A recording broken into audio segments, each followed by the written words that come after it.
Hello, so in this video I'd like to show you how to compute spatial attributes of these objects.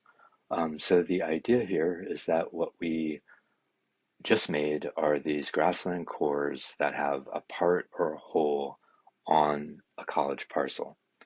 And we then want to kind of identify which ones are better than other ones using the criteria that the Agency for Natural Resources has kind of identified. And so we want to figure out the acreage of each object and also the ratio of the perimeter to the area. And so let's look at this a little bit further. We're going to go look at step 12. This or step 13 is fine too. So this is an example of the feature that we isolated, and you'll notice that it has just two attributes right now. I should have mentioned this probably when I did the reduced to vectors, but let me just talk about it now. So the count is, I think, because we use the EE reducer dot count every, it's telling you the number of pixels that were bounded together through this reduced to vectors operation, right? So that's the kind of the number of contiguous pixels in this region or in this object that kind of um, that led to the creation of this object. Is that fair? And then the label is, I think, one just because we didn't really try to label it. So by default, it just gave us a one. But those are two, basically the idea is that what we created here is a table that has two columns to store attributes of each feature. One is going to be the count and one is going to be the label. And so what we're going to do here is add two more attributes to the table. And one is going to be the acreage, and one is going to be the perimeter to area ratio. There's a few different ways that we could do this, but I'm going to show you this approach. And like a number of things with Earth Engine, it's probably going to look a little strange and possibly intimidating the first time you see it, but over the semester, hopefully you'll get more and more comfortable with it. It involves writing a function and then applying that function to every feature in the feature collection. This week, I'm giving you a custom function. So eventually you're going to write these on your own, but for this week, I'm just going to give this to you. And so that said, I'm gonna walk you through it right here. So what I've done is I've declared a variable called getArea, and that's going to store a function.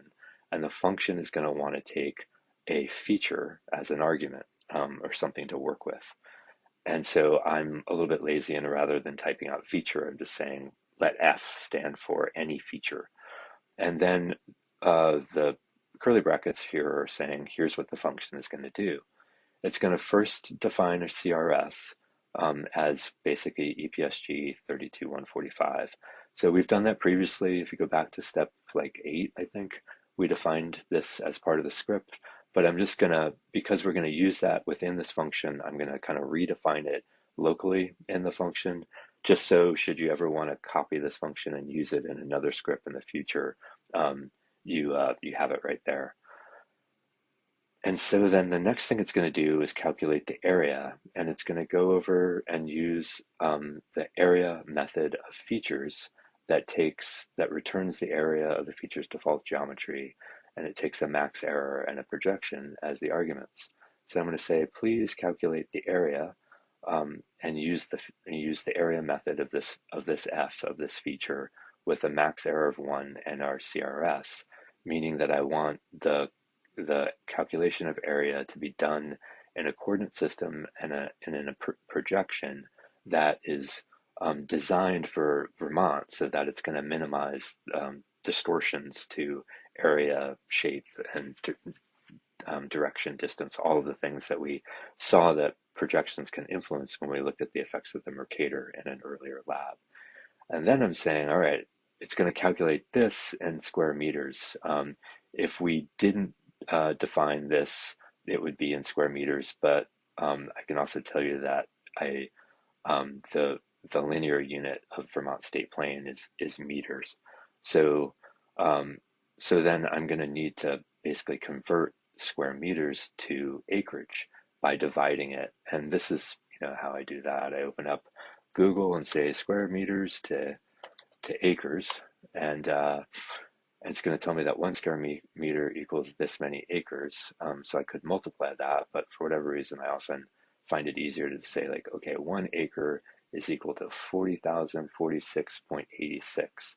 So I'm going to copy that. I think this is the area that a person with a horse and a plow could, it's could it's the amount of a field that a person with a plow and a horse could work in a single day. Is that fair? I think that's the background of what an acre is. So anyway, I'm gonna paste that number in here and divide my square meters by that, and it's gonna be um, acres. Then I'm going to calculate the perimeter to area ratio. So I'm going to use the perimeter method of any of features. So that's going to give me the length of the perimeter of the parts of the polygon. Um, and again, it's going to be dependent on the units are going to be dependent on the coordinate system.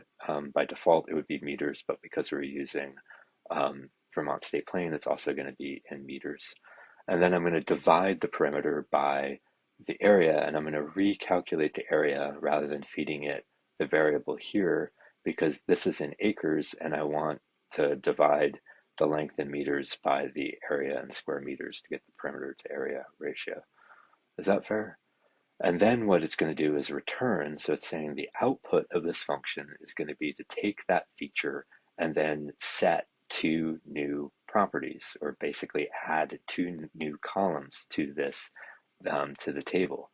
And one is going to be called area, where we're going to store that computation. And the other is going to be called PA for perimeter to area, where we're going to store that computation. Is that fair? So that's the kind of the function that we set up. And then the idea is what we'd like to do is apply this to every single feature that we identified here. So I'm going to copy our college grasslands, and I'm going to say, please store the result in grasslands with criteria, and take college grasslands and dot lowercase map parentheses this function. So get area. Is that fair? And get area does not have parentheses after it. Get area is now an argument in the map method. So what we're saying is, please take this and map this function, or apply this function to every single feature in this feature collection, and store the results as a feature collection called this. Is that okay? So then let's go ahead, and I'm just going to copy that, and I'm going to look at it by saying color, and I think I'll just say yellow here. And then this is going to be the grassland cores on college lands with criteria. It's pretty, I think you can be pretty James Joyce, long sentences on these labels. And then I'm going to say false, and then I'm going to hit run, and watch this thing crank through. And so what I'm going to do once 13 completes is I'm going to look at tinka tinka tinka. Again, this would be faster if you just started commenting out some of these earlier print commands, so that you didn't have to wait for them to run. But there's my step 13. So here's the one that had two properties, and here's the result for step 14, where I now have four properties. The area, so pretty small little object here with a count of 52, and then so that's the number of pixels, that's the label, and then that's the perimeter to area ratio. And you can see that we started with 109 and we ended with 109, and the only difference here is that each feature has these two new attributes that describe the kind of spatial characteristics of each feature. Is that fair? So I'm going to hit save, and I'm going to go on to the next video.